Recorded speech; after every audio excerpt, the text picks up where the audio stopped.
Kugo Drama, your documentary partner.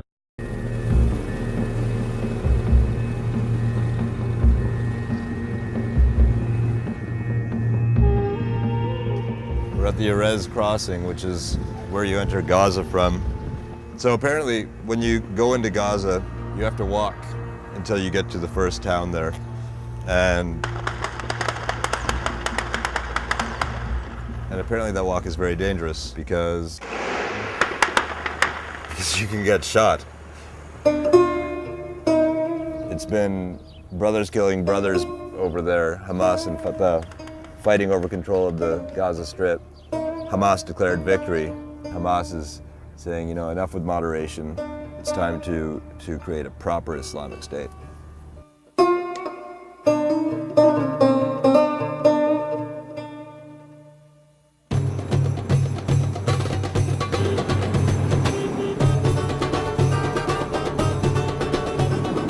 We are driving through the Sinai Peninsula on our way to the Gaza Strip. In 2007, we were filming in Israel and we tried to access the Gaza Strip through the Erez crossing. We couldn't get in, it was sealed off. 4 years later, we are now accessing the Gaza Strip through Egypt, through the Rafah crossing. After the Egyptian Revolution, the crossing was opened up. The people wanted to support the Palestinians inside the Gaza Strip. They've been under a blockade by air and by sea. It's been inaccessible, sealed off to the outside world. So it's finally open now, and we're going to go in and see what life is like for the people of the Gaza Strip underneath Hamas rule.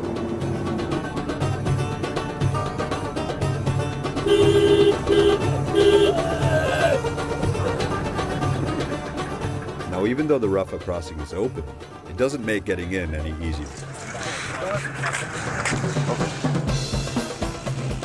When we got to the entrance, it was a jammed mess of suitcases and people screaming to get in.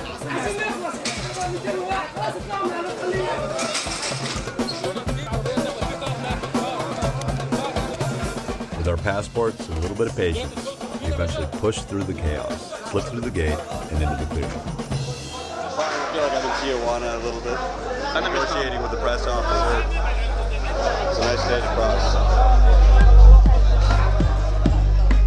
After that, we had to go to a holding center to get checked and vetted again, which ended up taking about 3 hours. The place was packed, but the vibe inside was a bit calmer and more organized than it was outside. People seemed genuinely excited to be entering the Gaza Strip. I thank the people of Egypt for this moment, allow to us to enter Gaza. This is the first time I entered for 46 years. We eventually got put on a bus, drove past the border marker, and got dropped off in Palestinian territory on the other side. The whole bus trip lasted about 3 minutes, and we drove the distance of about 2 football fields, but we couldn't argue with protocol. And we were finally in the Gaza Strip. The drive from the border town of Rafah in the south to Gaza City in the north is just 25 miles, which gives you an idea of just how tiny the place is. According to the UN, more than 2/3 of its 1.6 million residents are refugees. Even though Gaza is small, it's a crucial part of Palestine and completely isolated from the West Bank. In 2006, Gaza held elections for the first time, and much of the world was shocked when Hamas, a group that the US and Europe classify as a terrorist organization, won. The Bush administration, who had championed elections in the Arab world, were obviously less than thrilled with this outcome and began working to isolate the new Hamas-controlled government. In addition to helping impose a blockade that cut off Hamas from the outside world, they equipped Hamas's rivals Fatah with a raft of new weapons and training in hopes that they would unseat Hamas from power. It didn't work. After a succession of assassinations, kidnappings, and street battles between Hamas and Fatah, Hamas took complete control of the Gaza Strip, and for the first time in its history, had to figure out how to run a government. In the days before we arrived, militant groups inside Gaza had been launching rockets into Israel, and the Israelis responded by launching attacks in what they called terror cells. And when we got to our hotel, we could see Israeli drones flying around everywhere. It kind of screwed up our plan of doing a story on Gaza without ever mentioning Israel. And the constant buzzing of drones overhead made us super paranoid that any place we went could be blown to bits. like the Hamas government building, where we met with the group spokesman, Fauzi Barhoum. Can you explain to me why there were rockets being launched into Israel and why Israel was bombing Gaza over the last few days? Why did the ceasefire break down? First of all, the Israeli occupation began launching rockets against Islamic Jihad, and they killed 5 members of Islamic Jihad. They are continuing to treat Hamas and all the Palestinian parties inside Gaza for mass of killing and more assassination to the members of Hamas. Who attacked first? The occupation whom Israel attacked. Yes, the Israeli occupation attacked a celebration of Islamic Jihad. So the Islamic Jihad defend the Palestinians and defend themselves. Islamic Jihad is a group that it's more radical, I think, than Hamas. No, this is not true. Islamic Jihad and Hamas, all of them moderate Islam. Islamic Jihad and Hamas believe with democracy, believing with election, believing with respect the religions, including the Jewish and the Christian. The main cause of escalation began from the occupation. Islamic Jihad, Hamas, Fatah, and all of them resist against the occupation in order to put end to this escalation. We are resist like Charles de Gaulle and George Washington and Churchill, whom resist against the occupation. The resistance against Israel is part of the fabric of everyday life in Gaza. So when a militant group like Al-Ansar decides to have a pop-up press conference in the middle of a busy street, nobody bats an eye, except for us. Holy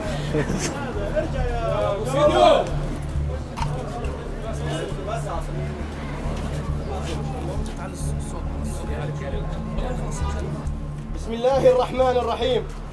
يأبى العدو الصهيوني المجرم إلا أن يستمر في إجرامه وعدوانه السافر ويتمادى في سفك الدماء وإزهاق الأرواح الفلسطينية. وعلى العدو أن يعلم أن مقاومتنا ليست في وارد التفريط بنقطة دم واحدة من دماء أبنائها، وأن أي حماقة من جانبه سيتبعها رد قوي دائما. والله أكبر والعزة للإسلام، إنها المقاومة حتى النصر، حتى النصر.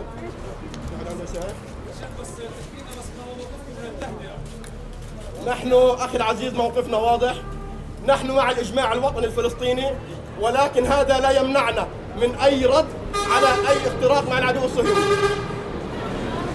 حياك الله.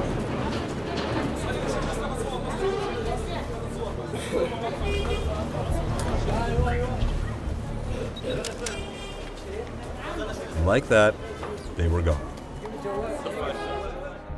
It was a hell of a first day in the Gaza Strip.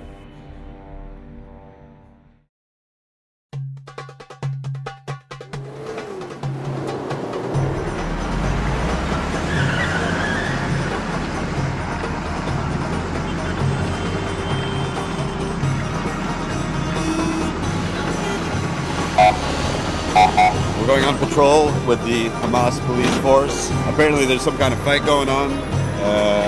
We're going to see who's kicking whose ass. After the 2007 battle with rival Palestinian faction Fatah, Hamas came out on top, which meant most Fatah supporters got the hell out of Gaza. So we were surprised when the police rolled up to an entire Fatah neighborhood. We seem to be in Fatah-controlled territory right now. Their flags are flying everywhere. And I'm not sure why we're here or what the police are investigating. أنا في المكان إحنا فيش حد بدنا يعني ما بعرفش. فيش حد بيصوبنا الدار هذا إيش يعني بتقول لك أنت؟ دار عمي أيتام. أنت ساكن فيها؟ لا دار تحت. What they seemed to be investigating, with this full-on show of force, was a minor building code violation. أنا معك في بنا مخالف صحيح بس فيش يعني فيش حد ببني صحيح. Hamas has a reputation for imposing a strict rule of law. يلا أنا جاي. Even more so if you're a member of Fatah. So basically, Hamas was just harassing Fatah supporters. All Fatah members here in Gaza cannot do anything. This is the situation controlled by Hamas. She's the government and she's the security, she's everything. It's not easy to have your normal daily life with Hamas. If the security of Hamas came to any restaurant, any opening places, and find boys and girls sitting together, they start to ask about the kind of the relationship between you, if it's legal or not. Sometimes I feel that they occupied my mind. I didn't want to say that Fatah is the best. They have many faults, they do many mistakes, but at least they are better than Hamas. Hamas viewed the Fatah-run Palestinian Authority in the West Bank as an inherently corrupt entity that failed to provide basic services for Gazans and looked the other way when it came to alcohol and drugs. Much of Hamas's popularity comes from the fact that they are seen as honest and incorruptible. And when they took power, they put a concerted effort into stopping out all forms of vice in Gaza. But the same tunnels that allow Hamas to smuggle in weapons from Egypt also allow for a steady flow of drugs. Their children working in the tunnels, they are 12, 13, they are smoking and taking drugs. To the tunnels, many kinds of drugs can enter to Gaza because there is no control on the tunnels. So because there's no control in the tunnels, Hamas are constantly doing drug raids around Gaza.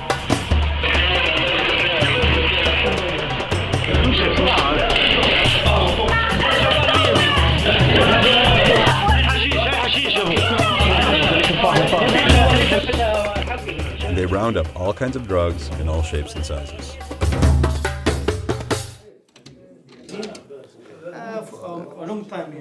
Cocaine balls. We catch here, the boat here. Yeah. This is cocaine small piece. You see? يعني هذه حقها يمكن 100 شيكل هذه حقها. It's cocaine in perfectly formed triangles, which is odd. A lot of little bricks of hash and pills. Like this. This is 100 gram. That's 100 grams. من 2700 إلى 3000. Now, things like hash and cocaine are pretty standard for a drug raid. But the biggest drug problem in Gaza is tramadol, or as it's called there, tramal. Tramal is a prescription painkiller that has become the drug of choice for young people looking to escape the reality of life in Gaza. بكمية كبيرة، فالمتداول بين الشباب اللي ترمى لأنه رخيص سعره تقريبا نوعا ما. And where's it all coming from? Is it coming from Egypt, through the tunnels, or? مع البضاعة. كله هذا صناعة يعني شركات إسرائيلية تشتغل معنا. الدول العربية مغرقة بالترمال، يعني بلا تدمير الشباب يعني مش رسمي. We decided to see if we could find some kids to talk to who might be using tramal. Our fixer Ryan said he knew just the place to go. جننتيني اتصل علي وانا في الشغل يابا. مضغوط على الآخر في الشغل. يلا باي يابا باي.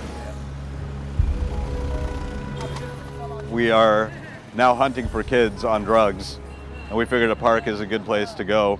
In my experience, parks are great places for stoned kids to hang out. The psychological impact of living under occupation in a place that's sealed off is really heavy.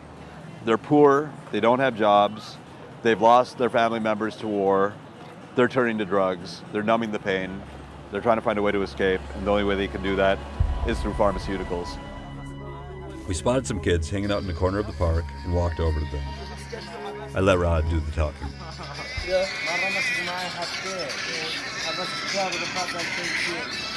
يعني سهل تلاقيه؟ سهل تلاقيه سهل مثلا؟ وين ما جاء. It's everywhere. Can you find? Really? كل الدنيا بتفيد. شيء الحين بسبب جوا التلفزيونات. لا يا واجد. وانت مترم بنجيبك. ان شاء الله بطلع الصوت بنحكيه. واحنا ايش بنحكي يا حبيبي؟ انت خايف؟ انا بدك اصفر معك. بدي شام اخواتي. لا ما بقدرش يا اخي. طب اللي بالحبس طب لو بيعرفوا عنك ايش سووا لك؟ لون. بتقولوا سكيلينج ولا شنو؟ وترمال اتكسر بعد حماس ولا قبل حماس؟ بعد حماس. اجت حماس من القرف والزهق والغل صرنا نشرب. ما انت خايف تصير حرب ثانية؟ سلحنا بطل بيقول. Don't care. They don't care. First war, second war, what happened? يا ريت يجوا كلنا مع بعض. The feeling that we died better and still alive. So according to these kids, tramal became more popular after Hamas came to power, and its reach is still spreading, in spite of all the crackdowns and in spite of the harsh punishments suffered by people who got caught, people who we would be meeting the next day.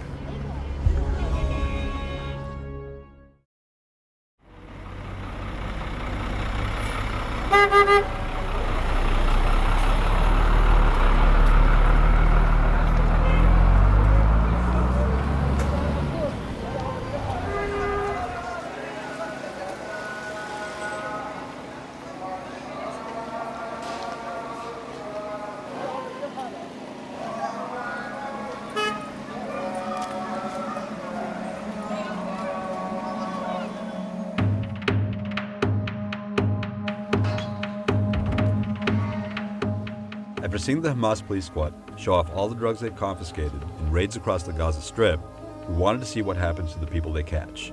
Gaza City's central prison is home to both drug smugglers and drug users.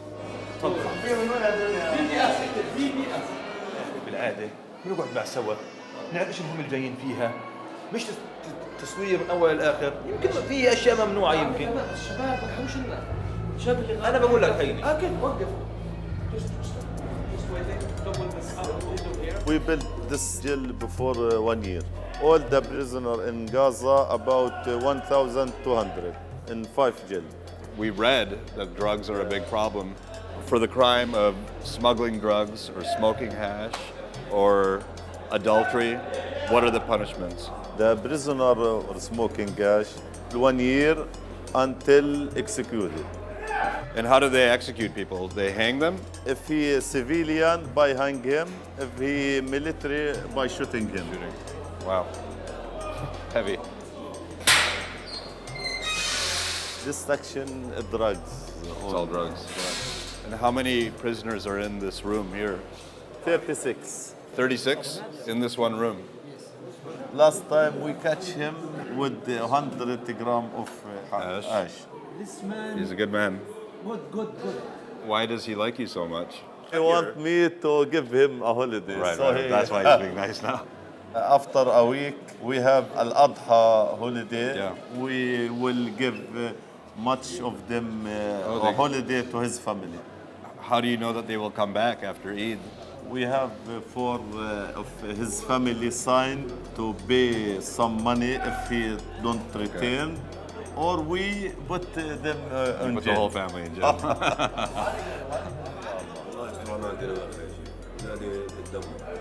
Inshallah.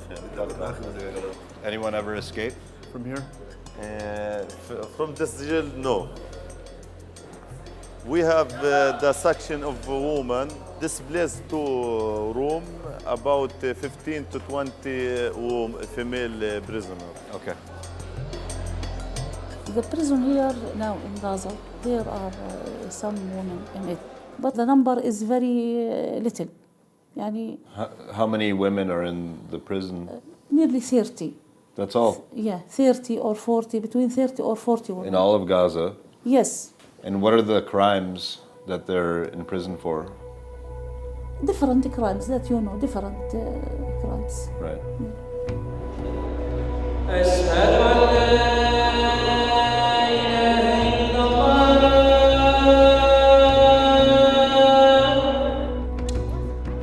Rather than letting us visit the women in their cells, the women's warden dragged the female prisoners out and put them on display for us in a room that they apparently use to make prisoner arts and crafts. It's a bit of a PR show. They're giving them, like warm clothes for the winter. Basically, it's odd. It's a bit weird. She's the boss. مين صايم اليوم؟ كلنا صايمين كزين مين استفادت موعظة مأثر فيها لحتى الآن؟ فالبرنامج عجبك كله؟ نجدده ولا خلاص؟ إيه؟ ما نجددوش؟ تحسوا إنه في حاجة جديدة بدت معاكم؟ We weren't allowed to interview the women on camera, so we had Rod find out what these women had done to end up behind bars. This woman here is in jail for 2 years because she helped her son escape and get out of Gaza Strip illegally to go to Israel or the West Bank. I'm not sure where he went.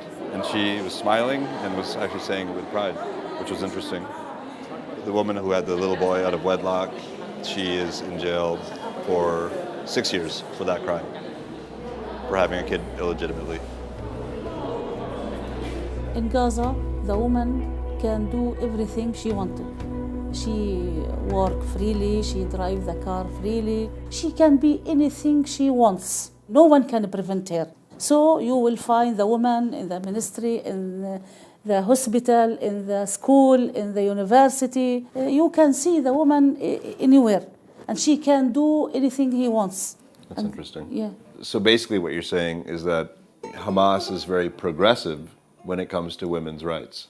Yes, Hamas is very progress in her side for the women.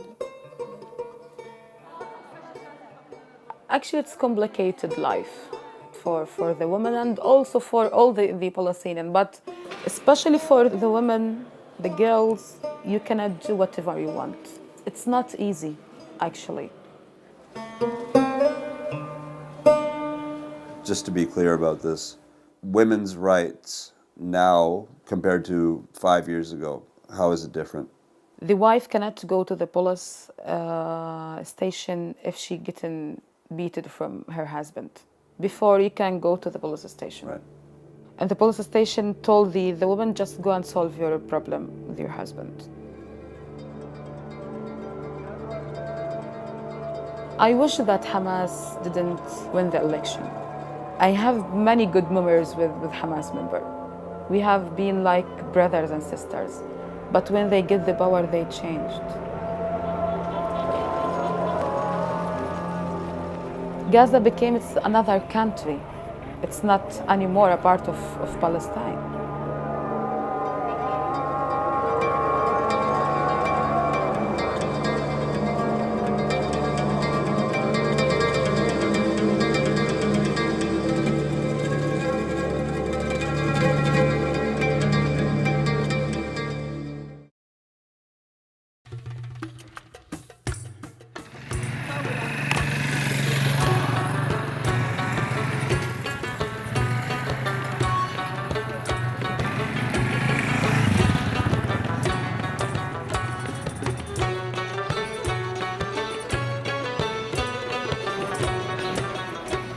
We're at the Hamas police station in Gaza City. These are unexploded bombs, and the police just told us that they found a bomb in Khan Yunis, a town nearby, and they've asked us if we want to go with them and watch them blow the bomb up, and we said yes. The bomb squad grounds were overflowing with tons of unexploded ordnance, including the infamous Qassam rocket, which was developed by the military arm of Hamas. يعني كل هذه الصواريخ المحلية بنقوم بإتلافها محليا مش متفجر احنا كشرطة بنقوم بإتلافه لأنه بشكل علينا. We're looking at a Qassam rocket. It is made in a secret underground factory here in Gaza. It's not very accurate. It has a range of 8 kilometers. Often not very effective. Some Palestinians think it's more trouble than it's worth. But it has created a lot of problems for Israel and has them living in fear in the southern cities of Ashdod and Ashkelon.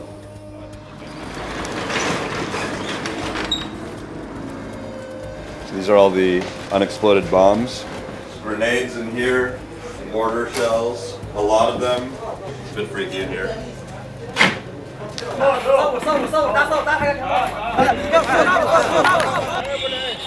Just as we were looking at all the weapons in the truck, everyone started freaking out and pointing up at the sky. It turned out that what we had witnessed was Israel's test of a new long-range missile capable of hitting Iran. We were happy it wasn't going to come down on our heads in Gaza, but it was a potent reminder of the strength of Israel's military. It feels like everyone is anticipating something to happen. Israel's been saying for the last couple of days these cryptic, veiled threats. They're going to go in and solve this problem once and for all in Gaza. What does that mean? Now that we were all completely paranoid, we headed off into the desert with our truck full of bombs. We're riding along here behind a rolling bomb, essentially. The truck is full of unexploded ordnance. We have grenades, landmines, mortars, rockets. They're loose, bouncing around in the back of the truck. We're driving through crowded urban areas. We just passed a school. It doesn't seem like they're taking a lot of precautions, but it hasn't blown up yet.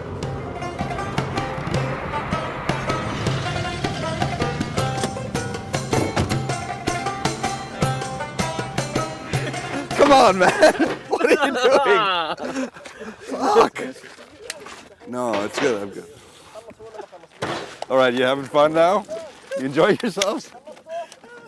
We're on a former Israeli settlement. It's the only place in Gaza with enough open area where you can blow something up without someone getting killed or hurt. I can't help but point out the irony of blowing up Israeli bombs that were left here where Israeli settlers used to live. It makes us nervous. You know, like, I don't know that one of these things isn't going to go off. They're just dumping it off the truck, dropping things. Shouldn't they be exploding? All right, I'm done.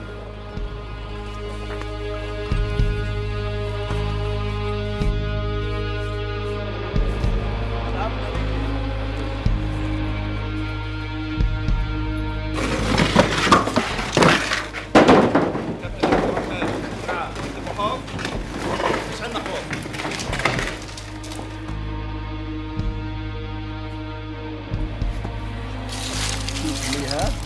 كمية مخيفة هذه أكبر كمية يمكن نتلفها يا محصل. اللهم تقبل منا هذا الجهد، اللهم كلله بالنجاح، اللهم ان هذا البلاء نسألك أن تدفعه عنا وعن المسلمين، آمين يا رب العالمين. وصلى الله على سيدنا محمد وعلى آله وصحبه وسلم. توكلنا على الله. أبو أحمد لك شغل خلص يلا. This is the final stage. We've left 2 cameras, one right by the pit of bombs and the other one up on the hill. Hopefully they don't get blown up. We're trying to convince George, our cameraman, that's you, to stay here and get a better shot, but he doesn't seem to be too into that. Our producer Jason courageously and/or stupidly volunteered to go film in the bunker. Go get him, Tiger.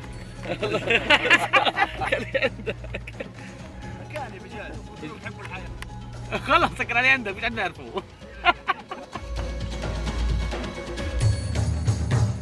ابو احمد اساسا انا شوي هسه طيب يلا انت ثم كل واحد تمام بسم الله. الله اكبر.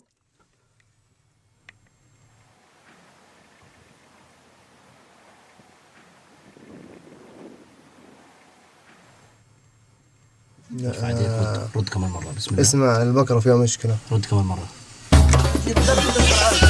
حسان خد البقرة معك في الماء. Feels a little chaotic. Apparently they're having some technical problems now.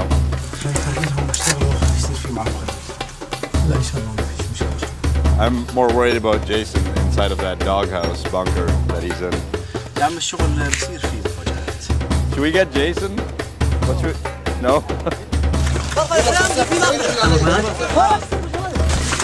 They're telling us to get down.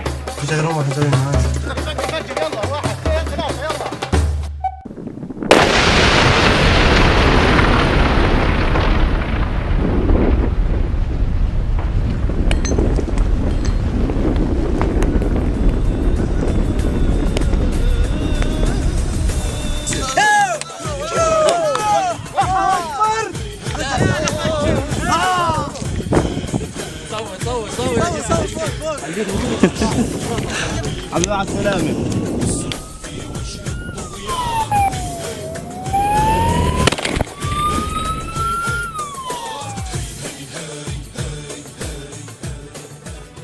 Behind me is the crater. Was done successfully, although it took a while. It didn't detonate the first couple times. And as we were sitting around waiting, I thought about this morning when the Israelis launched a super high-tech missile, and then meanwhile, 20 kilometers over, it's like a cartoon. Not particularly calculated and kind of chaotic. Maybe that sums up life in Gaza Strip.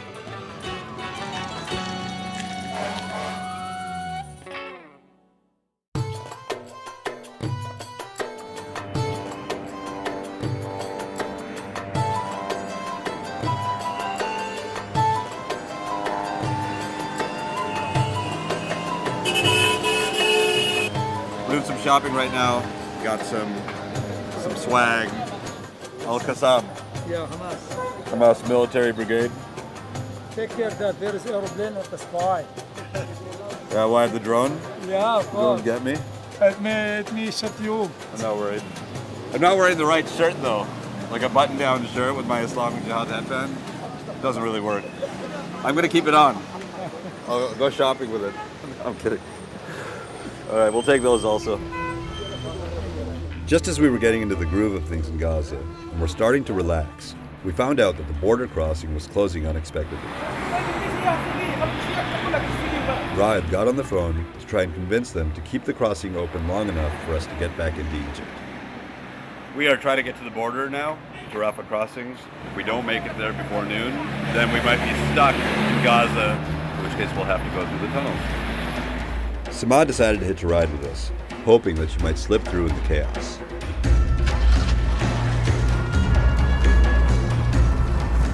So if you get through today, that's a pretty big deal. It means that you're maybe not being targeted anymore, or... Yeah, because you know who is control the situation, the security here in Gaza. And if I have no problem with the internal security, I can do whatever I want. If I do it this time, I'm gonna be lucky, but if I didn't, it doesn't mean that I will stop trying. Hamas movement, they didn't need more enemies, but they create a new enemy. I will keep fight them at the last seconds in my life. السلام عليكم. السلام، أنا هي بابة المعبر. في معنا بنت فلسطينية، ممكن تدخلها معنا ولا لا؟ الجمهور ولا معبر؟ ما أنا سماح لا. نحكي لك من جوا سماح. إيش؟ أنا بحكي معهم من جوا شوي. In spite of Samah having a visa to travel to Germany, the Hamas border guards weren't having it, and we were rushed along without her, leaving her behind the walls of the Gaza Strip.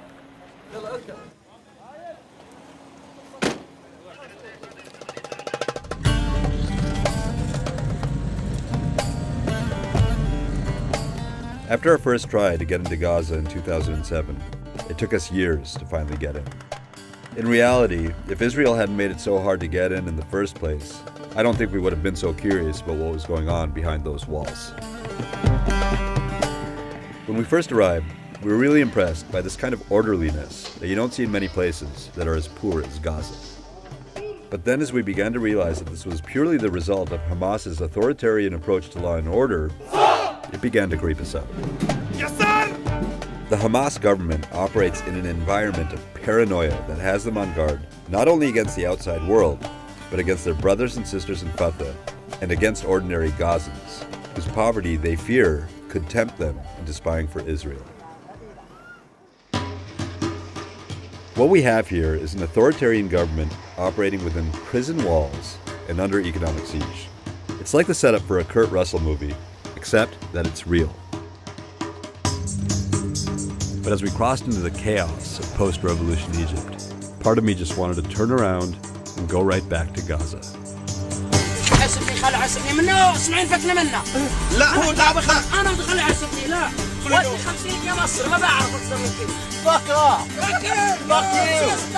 Kugo Drama, your documentary partner. Kugo Drama, your documentary partner. Kugo Drama, your documentary partner.